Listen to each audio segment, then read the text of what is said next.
आप सबका शुक्रगुजार हूँ यहाँ पे तशरीफ़ लाने का। देखें जी, दो तीन बड़े इम्पोर्टेंट इश्यूज़ हैं। सबसे बड़ा तो आज जो तबाही पाकिस्तान में हुई, मैं उस पर बाद में आता हूँ, लेकिन मैं ज़रा जो सुबह सिंध हाई कोर्ट में हुआ है मैं उसके बारे में आपको सबको ब्रीफ करना चाहता हूँ। जो रवैया हमारे साथ तहरीक इंसाफ के जो 9 MNAs कराची के हैं उनके साथ जो अपनाया जा रहा है। देखें जी,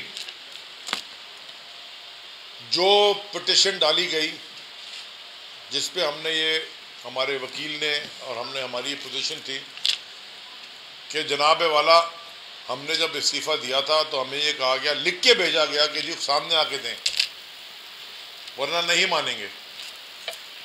और जिन साहब ने इस्तीफ़ा कबूल किया 11 अप्रैल का दिया हुआ, वो स्पीकर खुद 16 अप्रैल को बने थे, तो वो पैसे पहले की चीज़ें कैसे कबूल कर रहे थे।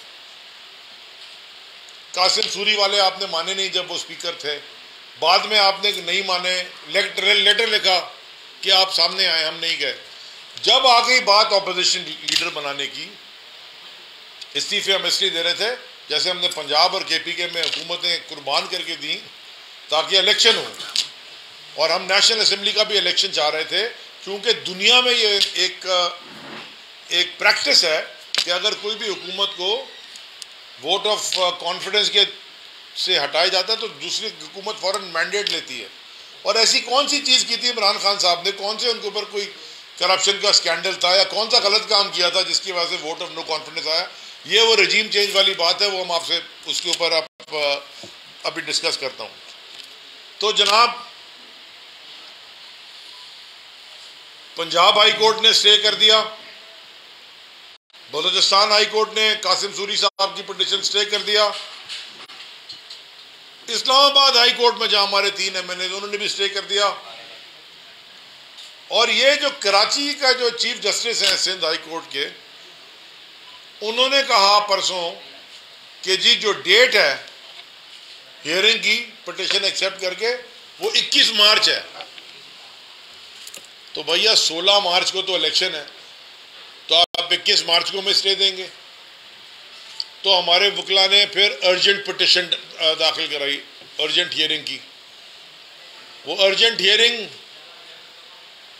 की आज जब सुबह हियरिंग हुई तो ऑनरेबल चीफ जस्टिस साहब ने फरमाया कि मैं 15 तारीख को सुनूंगा, बैलेट पेपर छप जाएंगे, पैसे खर्च हो जाएंगे, मईशत में पैसे हैं नहीं।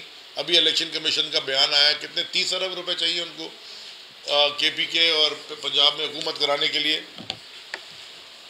इधर आओ, तो आप उसमें आपने कराची के इलेक्शन कराने के लिए कितने चाहिए।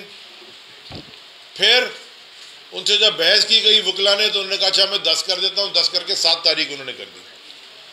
या तो हमने उनसे क्या डिसमिस कर देना, अगर आपको नहीं सुननी हम सुप्रीम कोर्ट में चले जाते हैं, आप डिसमिस कर दें हमारी पिटिशन। लेकिन मैं ये बताना चाहता हूं पूरे पाकिस्तान को कि सूबा सिंध में हम इस चीज से डील करते हैं। जज साहब बात सुनने को भी ऑनरेबल तैयार नहीं थे, तो ऐसे मुंह करके उन्होंने दीवार पे देखना शुरू कर दिया। यानी कि वहां एक आर्ग्यूमेंट हो रही है, MNAs इलेक्टेड खड़े हुए हैं, और आप माशाल्लाह, मैं कोई कंटेम्प्ट ऑफ कोर्ट नहीं कर रहा, लेकिन मैं सवाल जरूर पूछ रहा हूं कि जब पंजाब हाई कोर्ट पाकिस्तान का हिस्सा है, पाकिस्तान के अंदर ही है, इस्लामाबाद हाई कोर्ट भी पाकिस्तान के अंदर ही है, बलूचिस्तान हाई कोर्ट भी पाकिस्तान के अंदर ही है, KPK का हाई कोर्ट भी पाकिस्तान के अंदर ही है, खैबर पख्तूनख्वा का, तो सिंध हाई कोर्ट भी पाकिस्तान के अंदर है। तो वहां से जब हो सकता है आप डिसमिस कर देते, हम सुप्रीम कोर्ट में जाने का हमारा इख्तियार है, हम चले जाते। लेकिन वो जब फैसला आ गया, प्रेसिडेंट सेट हो गया कानून में जैसे कहते हैं, आप उस पर फैसला दें, आप सुनना ही नहीं चाहते, आप आर्ग्यूमेंट ही नहीं सुनना चाहते। एक बड़ा मुझे इसके ऊपर तशवीश है। दूसरा जो आज जो और ज़रूरी है वो है जो पाकिस्तान की माशी तबाही जो शुरू हुई थी रजीम चेंज से 11 अप्रैल से, और मुझे नहीं पता कि अब ये ब्लैक होल ये कितना गहरा गिराएंगे पाकिस्तान को इस काले खड्डे में। लेकिन मेरी नज़र में आज पाकिस्तान की कम अज़ कम मईशत के हिसाब से और मुजम्मिल और बिलाल उस पर बात करेंगे। ब्लैक डे है, काला दिन है आज। मुझे जरा बताएं, यही वजह थी कि खान साहब जब वजीर आजम थे, उन्होंने शौकत तरीन साहब जो कि उस वक्त फाइनेंस मिनिस्टर थे, उनको उस वक्त के आर्मी चीफ जनरल बाजवा के पास भेजा और उनको समझाया कि अगर आप इस रजीम चेंज को आप फैसिलिटेट करते हैं, जो कि पता चल गया कि फैसिलिटेट हो रहा है, उन्होंने किया है, तो ये मुल्क की इकॉनमी टेल स्पिन में चली जाएगी। यानी कि वो मईशत जिस तरह वो स्लिपरी सोप गिरना शुरू होगी, या संभाली नहीं जाएगी किसी से। लेकिन शायद उस वक्त सबको शहबाज शरीफ की रॉकेट स्पीड चढ़ी हुई थी कि वो रॉकेट की तरह काम करता है, रॉकेट की तरह काम करता है शहबाज शरीफ। ये रॉकेट की तरह उसने पाकिस्तान की मईशत का बेड़ा गर्क कर दिया, डुबा दिया पानी में।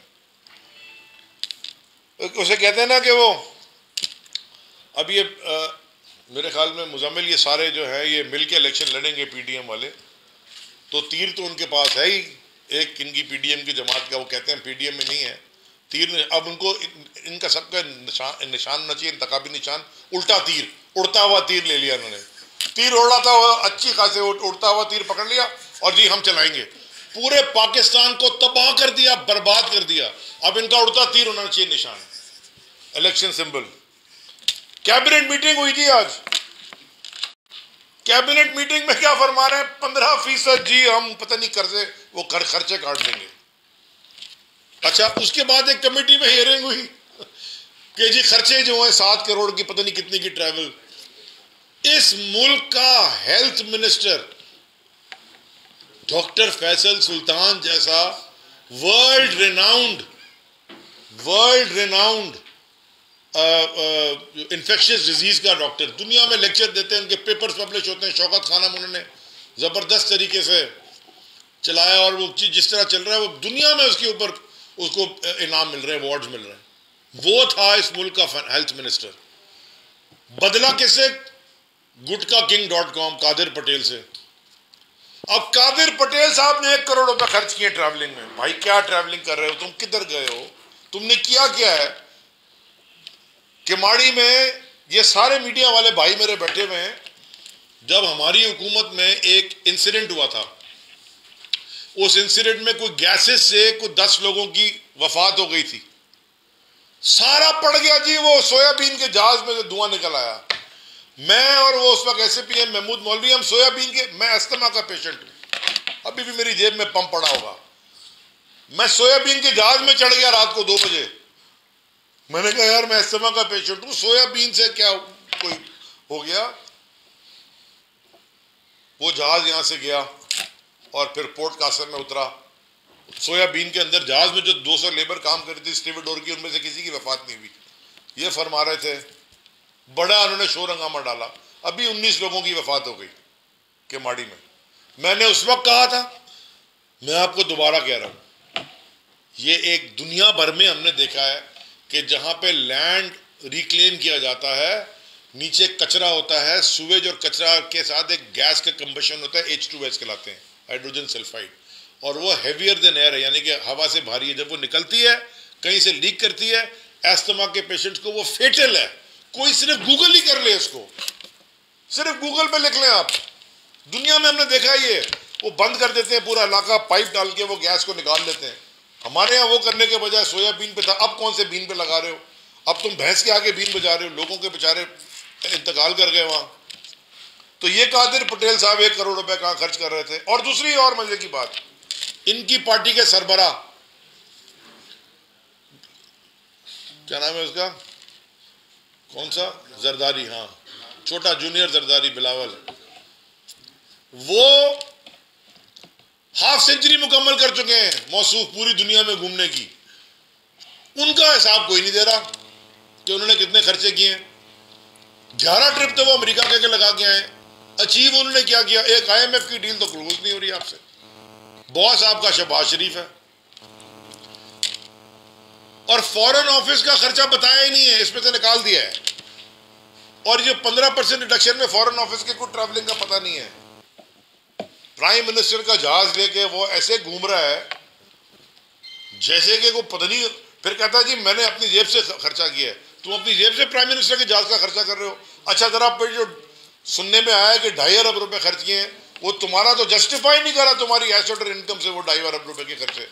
अगर नहीं, अब ये अगला इलेक्शन जब आप जमा कराएंगे, अगर आपने अपनी जेब से खर्चा किया है, आप उसका हिसाब बताएं कि आपने पैसा कहां से लेके आए। 2.5 लाख रुपए तनख्वाह होती है, 2,30,000 रुपए मिनिस्टर की। तो आपकी कौन सी इनकम थी, क्योंकि आपने पहले तो दिखाई नहीं, तो बताएं कि आपने वो खर्चा कैसे किया है। और अगर सरकार का खर्चा है तो बताएं कितना खर्चा हुआ है सरकार का। ये पाकिस्तानी टैक्स पेयर का पैसा है।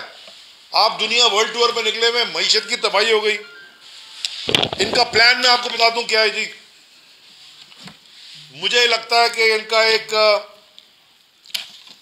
जाने में कर रहे हैं, अनजाने में नहीं, एक डेलिबरेट प्लान है कि पाकिस्तान को डिफॉल्ट करवा दें। डिफॉल्ट करा के बोलेंगे कि जी हमारे पास तो पैसे पूसे रह नहीं गए इलेक्शन कराने के। और अगर ये कोई 24 रुपए जैसे गिरा, मुझे इसकी समझ कोई नहीं है कि ये फेक तरीके से वो आपसे मुजम्मिल और बिलाल बात करेंगे कि किस तरह ये डॉलर को रखते हैं। और ये इनका प्लान है। सुप्रीम कोर्ट के अहकामात हैं, क्लियर अहकामात हैं, पंजाब में और KPK में 90 दिन के अंदर इलेक्शन कराने वाले। इस मुल्क में जनरल इलेक्शन होना चाहिए। और मैं आपको ये बताता हूं जाते जाते कि पाकिस्तान की तारीख में दुनिया में सबसे 25% इस वक्त गंदम महंगी है पाकिस्तान में। ये कभी नहीं हुआ। हम we are growing wheat growing nation. Pakistan की तारीख, जो बिजली में, पेट्रोल डीजल में जो बुरहान अभी आने लगा है, मैंने आपसे परसों भी प्रेस कॉन्फ्रेंस में कहा, मैं पिछले 2 महीने से कह रहा हूं, फ्यूल और फूड राइट्स, हंगामा आ रही होगी खाने पे और पेट्रोल और डीजल के ऊपर इस मुल्क में। ये दूर नहीं रह गया दिन। एक्सपोर्टर की आपने तबाह कर दिया, कमर तोड़ दी है वो। यानी कि वो उसकी कंपेटिटिवनेस नहीं रही, एनर्जी की कॉस्ट इतनी बढ़ा दी है। और आखिरी बात मैं ये कहना चाहता हूं कि ये जो ठेकेदार थे, जाली ठेकेदार, कब्जा माफिया ठेकेदार, मुस्तकिल कौमी मुसीबत, मजबूर कौमी मूवमेंट, जो एक हमारे साथ हमारे इत्तेहादी थे, 2-2 रुपए की तेल की कीमत में तूफान बर्पा करते थे, कई डॉलर ऊपर नहीं हो जाए, एक हंगामा मचाते थे। ये इनको ऐसा सांप कौन सा सूंघ गया कि इनकी जुबान नहीं खुल रही मईशत पे। ये बिलावल यहां से गुजरा था, पता नहीं लेके महंगाई मार्च, वो महंगाई मार्च वहां तक पहुंच गया, 380 400 SSU के जवान लेके और सारों को जबरदस्ती करा के। वो किधर गया? उसके मुंह से बात नहीं निकल रही महंगाई पे। मैं आपको बताऊं, पता नहीं, Ishaq Dar should be arrested, गिरफ्तार होना चाहिए उसको, जो तबाही उसने की है इधर। जो ये इस वक्त लोग पैसा कमा रहे होंगे ना इसके अंदर फ्लक्चुएशन में। ये सिंध का जो सूबा है बिलावल, देखें, पाकिस्तान में ना कभी कोई कहते हैं ना कि पाकिस्तान में, मैंने भी आपसे कहा पाकिस्तान वो मुल्क है, लेकिन जहां पे कभी कोई भूखा नहीं, भूख से कोई नहीं मरा। मैं आज आपको, जो सिंध है, सूबा सिंध, वो पाकिस्तान का हिस्सा है। मैं आपको आज बता रहा हूं, पाकिस्तानियों, आप पाकिस्तान के दुनिया में पूरे हिस्सों में देख रहे हैं, इस सूबा सिंध में लोग भूख से मर रहे हैं। अंदरून सिंध में लोग भूख से मर रहे हैं, गंदा पानी पीने से मर रहे हैं। बारिशों के बाद जो फ्लड आया, गंदगी हुई, डिजीज से लोग मरे। खाली कुत्ते के काटने से और लाड़खाना में एड से, वो तो है ही है। ये मैन मेड डिजास्टर्स हैं। बेगैरती ये है कि टर्की जो माल भेजा, यानी कि टेंट भेजे, वो टर्की वालों के भेज दिए जो उन्होंने हमें डोनेशन में दिए थे फ्लड में, और जा रहे हैं ये पूरी दुनिया का दौरा करने। तो हुकूमत के पास इसका सोल्यूशन क्या है? सोल्यूशन ये है कि इमरान खान साहब के ऊपर और केसेस बनाएं, PTI की लीडरशिप के ऊपर केसेस बनाएं, PTI की लीडरशिप को अरेस्ट करें। इससे माशी हालात तबाह होंगे, ठीक नहीं होंगे। इसका सिर्फ हल है इलेक्शन। मुजम्मिल जी, बिस्मिल्लाहिर्रहमानिर्रहीम। अभी जो है स्टेट बैंक सुबह 11:30 बजे से शरह सूद के लिए बैठा हुआ था और उसके डिस्कशन कर रहा था। हालांकि IMF से डायरेक्शन आ गई थी 11:31 पे जो है वो फैसला दे सकते थे, लेकिन उन्होंने कोई 4-1 घंटे का इंतज़ार किया और उसके बाद शरह सूद को 3% से बढ़ाकर 20% कर दिया है। ये आप लोगों के लिए एक और ख़बर है।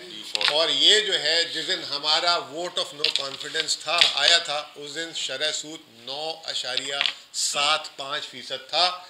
7 अप्रैल को रज़ा बाकिर ने एक मीटिंग की जब हमारी हुकूमत टेक्निकली ख़त्म हो चुकी हुई थी, हम तो इन्हीं की हुकूमत में गिनेंगे, उसने 2% बढ़ाया था। तो उस वक्त भी जब ये आए थे तो 11.2% था। 11 महीने में शरह सूद में तकरीबन 9% का इजाफा हुआ। ये 9% का मतलब क्या है? हुकूमत का एक साल में जो है खर्चा जो है 32 ट्रिलियन अगर आप लगा लें तो 3,200 अरब रुपए से सिर्फ जो है सूद की इजाफी अदायगी होगी। अभी हुकूमत ने स्टेट बैंक को 5,200 अरब रुपए का तखमीना दिया था सूद की अदायगी का इस साल। अब ये 6,000 अरब पे चले जाएगा और अली साहब तो डिमांड कर रहे हैं 30 अरब रुपए इलेक्शन के लिए और हुकूमत 6,000 अरब रुपए सूद की अदायगी में सिर्फ अदा कर रही है। और अगर सूबों की और अगर वफाकी हुकूमत के बजटों को जमा कर लें तो ये 20,000 अरब होते हैं। फ़र्ज़ करें कि आपकी जेब में 20,000 रुपये पड़े हों और मैं आपसे कहूं कि उसमें से आप जो है 60 रुपये दे दें, अगर सारे इलेक्शनों का खर्चा भी हो, तो ये कितनी ड्रामेबाजी है कि इस मुल्क में वसाइल नहीं है। और मुझे हैरानगी है कि जो हमारे साफ़ी हजरात वो जो कहते हैं कि इस मुल्क में पैसे नहीं हैं। अब आप आ जाए, आज जो रुपये में नया मजाक हुआ, 178 रुपये था वोट ऑफ नो कॉन्फिडेंस से पहले डॉलर का रेट। आज ओपन मार्केट में स्टेट बैंक का जो ऑफिशियल रेट ख़त्म हुआ है, क्लोज हुआ है 285 रुपये, तकरीबन 107 रुपये 110 रुपये से अगर मैं गिनूं तो 62% रुपये की कदर में गिरावट हुई है। 62% 11 महीने में। और इससे जो आपका कर्ज बढ़ा है 14,300 अरब रुपये, 11 महीने में 14,300 अरब रुपये ये कर्ज। और अगर इस साल किस्मत हमारी अच्छी हुई तो 7,000 अरब रुपये खसारा करेगी ये हुकूमत इस साल का। 21,000 अरब रुपए एक साल में कर्ज बढ़ा, 21,000 अरब। और जब PTI की हुकूमत गई थी 44,000 अरब पूरे मुल्क का मजमूई कर्जा था। 21,000 प्लस 44,000, इस साल 30 जून को 65,000 अरब रुपए इस कौम पे कर्जा होगा। और ये कह रहे थे कि हमने इस मुल्क को दिवालिये से बचाने आए हैं।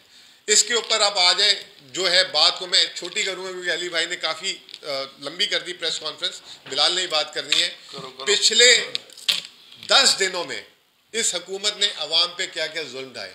बिजली गिराई, बिजली की कीमत बढ़ाकर, एक्सपोर्टर से कल बिजली की मुराद वापस ले ली, 45 रुपये यूनिट कर दिया 19 रुपये यूनिट से। अब अल्लाह खैर करे कि आगे एक्सपोर्ट का क्या हाल होगा वो तो वो ही बताएंगे।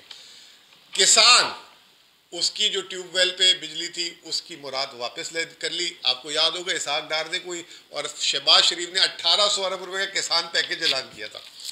दूसरा काम, गैस की कीमत बढ़ा दी। मिनी बजट जो 170 अरब का वो 170 अरब 4 महीने में वसूल कर रहा है। पूरे साल में देखें तो 500 अरब रुपए वो किए। रुपए की कदर में जो है जनवरी से लेकर अब तक जो है 55 रुपए का इजाफा हुआ है, 55 रुपए का इजाफा। ये तमाम चीजें करने के बावजूद अभी इसहाक डार ट्वीट कर रहे हैं कि एंटी पाकिस्तानी कुछ जो है मुल्क में पैनिक फैला रहे हैं। अब वो एंटी पाकिस्तानी नाम लो ना, आपने मेरा नाम लेना है, अली साहब का लेना है, हमाद अजहर का लेना है, शौकत तरीन का लेना है, नाम लो। अगर हमने 150 रुपए का पेट्रोल रखा हुआ था हम एंटी पाकिस्तानी थे, 178 रुपए का डॉलर था हम एंटी पाकिस्तानी थे, और आप 285 रुपए में बहुत बड़े पाकिस्तानी बन गए। इस वक्त डिमांड करते हैं कमीशन बनाए, पिछले 1.5 साल का कमीशन बनाए। ये कहते हैं कि ये IMF प्रोग्राम PTI का था। एक कमीशन बनाए जो हमने PTI ने जो IMF से मुआहिदा किया और इन्होंने किया है, और दूध का दूध और पानी का पानी सामने करें। और उस वक्त तक इसहाक डार जो है रिजाइन देकर बाहर बैठे, फौरन रिजाइन दे। ये जो कौम के साथ जुल्म किया है, नहीं ECL वगैरह ये वो है, एक ये माशी फैसले हैं, वो हम ऐसी हम इन वाली हरकतें नहीं करनी चाहिए। नहीं भागेंगे क्यों, बैठ के जवाब देंगे। माशी गलती हो सकती है, माफी मांगे। और जो लोग कहते थे इसहाक डार से माफी मांगे, वो भी फौरन आ जाए। आजकल वो किधर छुट्टी मनाने गए हुए। बहुत बहुत शुक्रिया।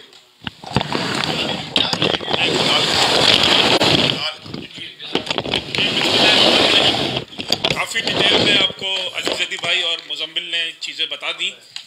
कुछ चीज़ें आम आदमी को समझने की ज़रूरत है। ये इसहाक डार रोज़ आके टीवी पे झूठ बोलते हैं। 2 हफ्ते पहले उन्होंने कहा, हुकूमत ने कहा, फाइनेंस मिनिस्ट्री ने कहा कि हमारी IMF के साथ डील हो गई है, और आज की तारीख में IMF की डील का कुछ पता नहीं है। गैर यकीनी सिचुएशन की वजह से मुल्क तबाह हो रहा है, कोलैप्स हो रहा है। जिसको कहते हैं ना कि इकोनॉमी का पहिया, तो वो तो बंद हो गया था, अब इकोनॉमी का पटाखा जो है वो फट गया है। ये आम जबान में आम लोगों के लिए मैं बताना चाह रहा हूं कि आपकी मईशत तबाह बर्बाद हो गई है, और इसकी वजह यह है कि आपने सही वक्त पे सही फैसले नहीं किए। आपको जो फैसले करने थे उसमें आपने पॉलिटिकल प्रेशर, या पता नहीं अपने आप को आप 30 मार खान समझते थे, उस पर आपने बड़े ओवर कॉन्फिडेंस की वजह से आपने फैसले में ताखीर की, जिसकी वजह से आज मुल्क इस अफरा तफरी और इंतशार की सूरत हाल पे पहुंच गया है। अभी आपको मुजम्मिल ने काफ़ी चीज़ें बताई। मैं आम आदमी को बताता हूं कि जो यूटिलिटी स्टोर पे घी मिलता था सब्सिडी का, उस पे 1 किलो पे 115 रुपए बढ़ा दिए गए 1 किलो पे घी पे। ये अभी थोड़ी देर पहले की बात है। सब मार्केट में और फाइनेंशियल मार्केट्स के जो एनालिस्ट थे वो 2% एक्सपेक्ट कर रहे थे। जो सर्वे बता रहा था, इन्होंने IMF की एक और कंडीशन मान के 3% इंटरेस्ट रेट बढ़ा दिया, जिससे आपका बिजनेस करने का, कारोबार करने की जो कीमत है वो और बढ़ जाएगी, कॉस्ट ऑफ कैपिटल बढ़ जाएगी और आपकी इंडस्ट्री तबाह हो जाएगी। जो बिजली पे इन्होंने कल सब्सिडीज खत्म की हैं, जो जीरो रेटेड सेक्टर्स थे जो हमारी हुकूमत दे रही थी, आज एप्टमा, all Pakistan textile manufacturer association ने अखबारों में इतने बड़े बड़े ऐड दिए हैं और उन्होंने लिखा है हिस्टोरिक ब्लंडर, यानी तारीख का सबसे बड़ा ब्लंडर।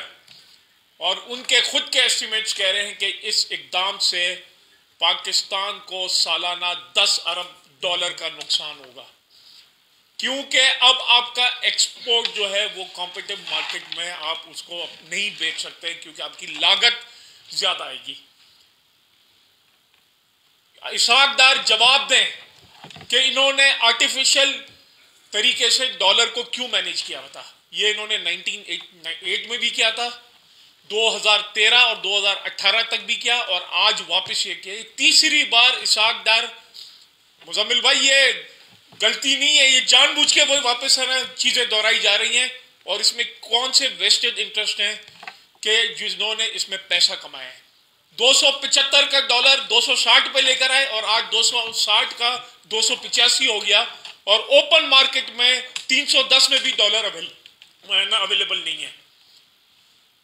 ये वो हालात हैं कि जिसकी वजह से अब एक आम आदमी, जिसको कहते हैं ना कि इनफ इज इनफ, अब ये आम आदमी अब बर्दाश्त नहीं कर सकता। और जिस तरह अली जैदी ने कहा कि अगर आपको इस कियोस से, इससे निकलना है तो एक ही हल है कि आप फौरन आम इंतखाबात इस मुल्क में अनाउंस करें, वरना और कोई हल नहीं है। कोई पॉलिटिकल विल, कोई पॉलिटिकल प्लान इनके पास नहीं है। एक और चीज मैं बताता जाऊं कि एक और नंबर्स आए हैं आज। आपका फरवरी 2023 में आपका एक्सपोर्ट 50 करोड़ डॉलर से कम हो गया है, पिछले साल से 19% आपका एक्सपोर्ट गिर चुका है। और ये कहते हैं हमने इंपोर्ट बिल रोक दिया, इंपोर्ट का बिल कम हो गया। जब आपने इंपोर्ट सब कुछ बंद ही कर दिया, जब आपने एलसीएम को नहीं खोल रहे, जब रॉ मटेरियल नहीं आ रहा, तो जाहिर है आपका इंपोर्ट का बिल तो कम होना ही है। आप सब कुछ बंद कर दे तो इंपोर्ट का बिल जीरो आ जाएगा। तेल मंगवाना छोड़ दें, आपका जीरो हो जाएगा, लेकिन मुल्क तबाह हो जाएगा। जिस तरह मैंने कल कहा था कि इनको मुल्क से कुछ नहीं लेना देना, इनका बस ये है कि इनके नैब के केसेस माफ हो जाएं, इनकी जो दौलत है उसको सिक्योरिटी मिल जाए और इनके सारे केसेस माफ हो जाए और ये फिर वापस डील करके इस मुल्क से चले जाएं। तो इस मुल्क के लिए जो वाहिद उम्मीद है, जो रोशनी की जो उम्मीद है, वो इमरान खान और पाकिस्तान तहरीक इंसाफ है।